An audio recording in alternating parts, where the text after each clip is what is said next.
In just a few minutes, Brother Johnny's going to talk to us about some of the accomplishments of the young folks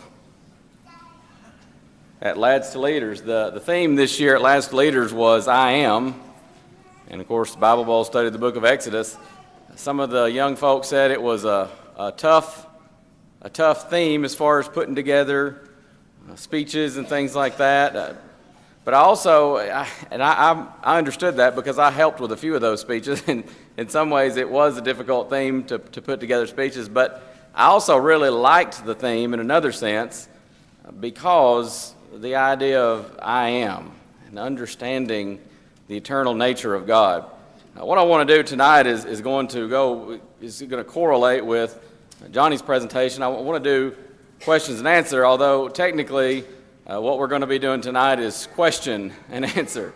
We're going to have one question. We're going to have an abbreviated worship period so that there's a little more time for that, and to get the kids out, they can enjoy some pizza and understanding that it's a school night as well.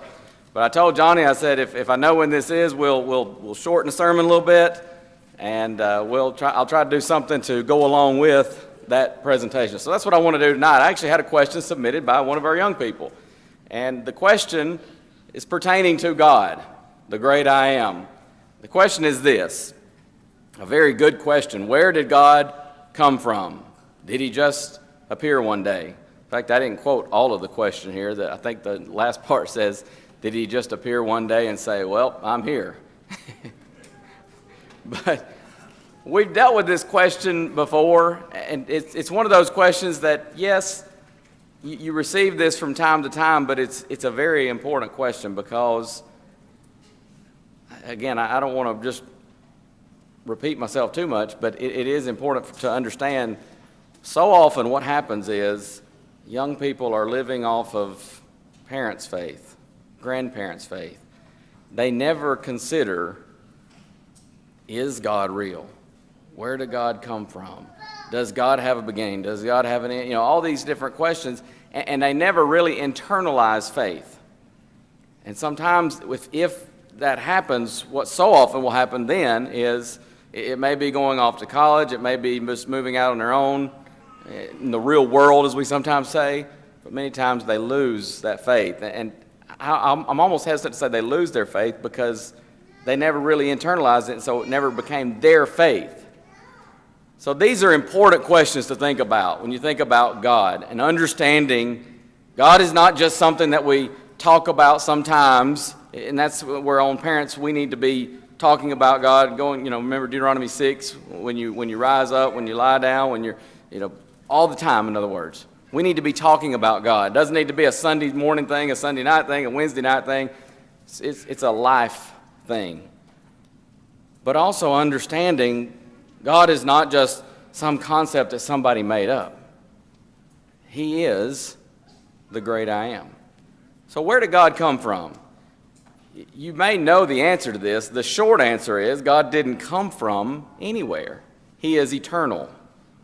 And eternal means without beginning, and it also means, of course, without end. What we sometimes forget about eternal or eternity, it's not just without end. It also means without beginning. These are things that are hard even, for us as mortals to even comprehend or to even contemplate. It's one of those mind-boggling things when you start trying to think about eternity. No end, no beginning. But God is eternal. Now that having been said, if you say this, if you give that answer to a skeptic or an atheist, they often will say something like, well, that's not scientific. You're dodging the question. That's a lot of times what they'll say. However, let me assure you, it is not unscientific to cite God's eternal nature as an answer to this question. Now, I'm not saying just stop there and go, well, I'm not giving you any more information. That's all you get from me. But what we need to understand is it's not unscientific. Sometimes people try to say that. Science deals with things pertaining to nature. You have to understand that. Science deals with things pertaining to nature. It's dealing with things that are repeatable, testable. The origin of the universe is not even a scientific matter when you get down to it. That's what we have to understand. So yes, you cannot give a scientific answer for it. Science deals with nature.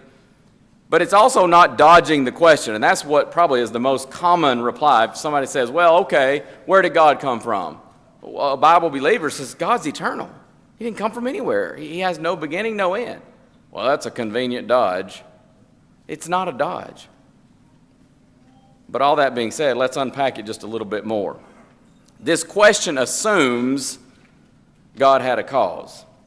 You assume that when you ask, but it's really an invalid question. By definition, an eternal spirit simply cannot logically have a cause.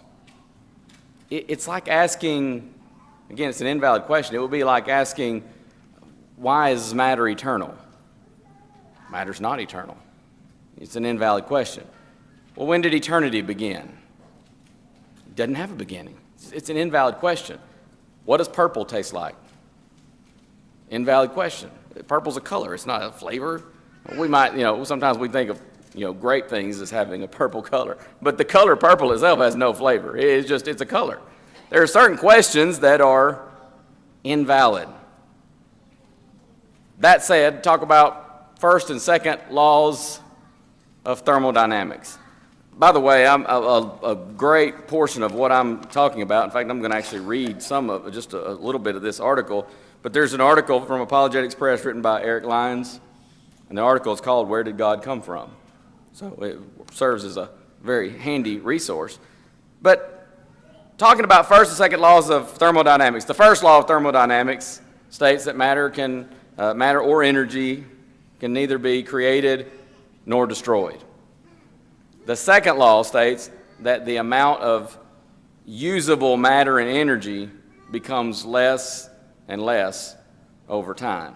You can't destroy matter, you can't destroy energy, but usable matter or energy.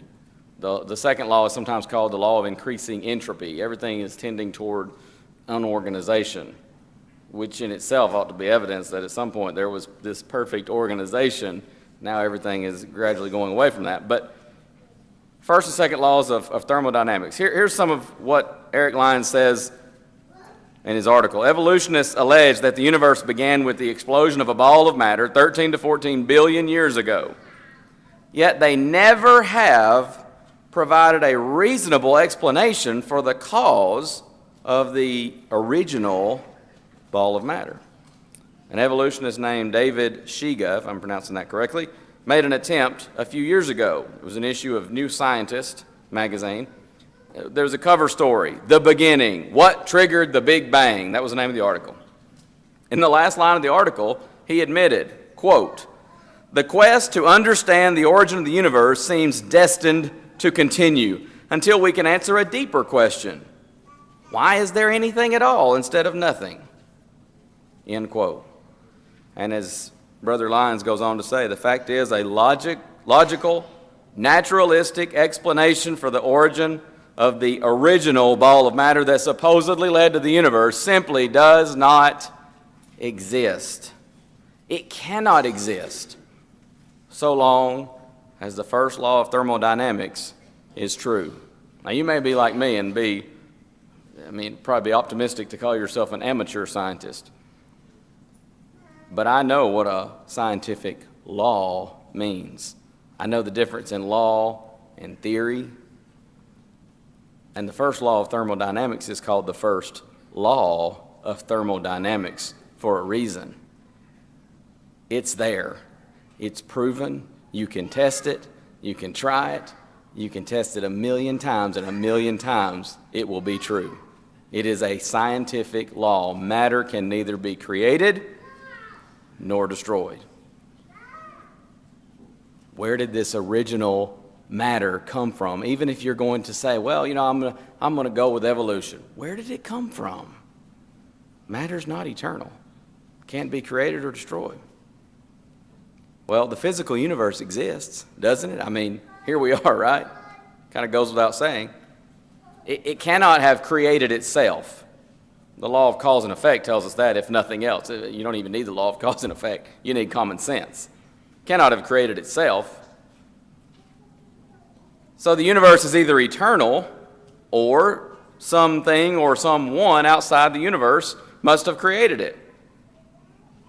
There are some scientists, very few, but there are just a few. We'll just throw that out as a disclaimer. Very few scientists claim that the universe, matter, is eternal. If matter is eternal, there's no point in attempting to try to find the origin, the beginning of the matter that led to the Big Bang, or whatever you want to believe about the beginning of the universe. If matter is eternal, no point in trying to find that, and scientists acknowledge that. The second law of thermodynamics, again, has led even more scientists to conclude matter is absolutely not eternal. Can't be, because the amount of usable energy is continually decreasing. If it's eternal, there should be no change. It's just going to keep replicating. Why don't these laws of thermodynamics apply to God, though? Somebody says, well, matter can't be created or destroyed. What about God then? Still doesn't answer the question of God. The amount of usable energy over time is decreasing. Still doesn't tell us where God came from. These laws, they don't apply to God. Why is that? Well, really one main reason here. That is because, like every scientific law, those laws, the laws of thermodynamics, and any scientific law, they apply only to nature. Science deals with nature, natural things. By definition, God is supernatural, and thus he would not logically be subject to natural law. We got to understand that. You can't take natural laws and apply them to a supernatural being. The Bible is self-authenticating. But when you use some common sense and some reasoning, even outside the Bible, you begin to see all of the evidence is there that God is. But you can just go to the Bible and you can see this is a book that could not have been written by men. No possible way. It would be chock full of error if it had been written even by a single man, let alone 40 or so different men over thousands of years. These laws don't apply to God because he's supernatural. So if matter is not eternal and matter cannot create itself, then the only logical conclusion is something or someone outside of nature, that is someone supernatural, created or caused the material universe as well as everything within it. That's the only logical conclusion. And I keep hammering this because so many times our children are hearing it. It may be on TV. It may be this pseudo-scientist that calls himself Bill Nye the Science Guy. It's more like Bill Nye the I want to destroy your children's faith guy. He certainly is not scientific. He has just become militant against creationism. And it's ridiculous. And what our children need to understand, whether it's that fellow, whether it's someone on TV, whether it's a college professor, you need to understand there's another side of that coin. Don't just listen to all that propaganda without considering, okay, the universe is here. It can't have created itself. Where did it come from? There has to be what we sometimes call an uncaused cause. That someone the Bible calls in Isaiah 40:28, the everlasting God, the Lord, the Creator of the ends of the earth. As we close out our thoughts, I want to turn and look at the words of one of my favorite songs. I saw something when I was actually searching for images for this morning's sermon on singing. And I was looking for some images to maybe use something with the PowerPoint, and I ran across an article, and the article title was, pick your top 3 hymns, your top 3. And I thought about that. I didn't even go and read the article. It was just there with one of the images, and I thought, if you forced me to choose my top 3, I don't even know that I could do that. But this is one of them. This would definitely be somewhere in that list. It'd have to be pretty high. But it's number 85 in the songbook. You know it well, no doubt. It's called Our God, He is Alive. It's a great song. It's a great tune. But boy, the message in it, we talked this morning about singing with the understanding. The message in this song is tremendous. And it's one that we need to drive home in our hearts and our minds, and especially those of our young people. But the first verse, I'm just going to read through. We sing the song often, but how often do we just stop and read these lyrics? There is beyond the azure blue a God concealed from human sight. He tinted skies with heavenly hue and framed the worlds with his great might. Verse 2 says, there was a long, long time ago a God whose voice the prophets heard. He is the God that we should know, who speaks from his inspired word. Verse 3, secure as life from mortal mind, God holds the germ within his hand. God holds the germ within his hand. Though men may search, they cannot find, for God alone does understand. Verse 4, our God, whose Son upon a tree, a life was willing there to give, that he from sin might set man free, and evermore with him could live. You almost have the beginning and then the story of redemption right there in the song. God, he's there in the beginning. He speaks to us through his inspired word. He sent his Son to die on the cross. He calls men to repent, turning away from sins, to submit to the authority of his Son, to whom he's given all authority in heaven and on earth. He calls men to confess his Son as Lord and to be immersed, baptized in water, to have their sins washed away and added by the Lord to his body, the church. He calls upon us to live lives of faithful service. Hear the chorus of the song as we close out. There is a God. He is alive. In him we live and we survive. From dust, our God created man. He is our God, the great I am. Is he your God this evening? As Paul said in Acts 17, the good news is he's not far from every one of us. He's right there. He wants us to find him. He wants us to come to him. And he promises if we search for him, we will find him. And if we come to him on his terms, he'll forgive us. And if we live faithfully to him, he will save us in the end.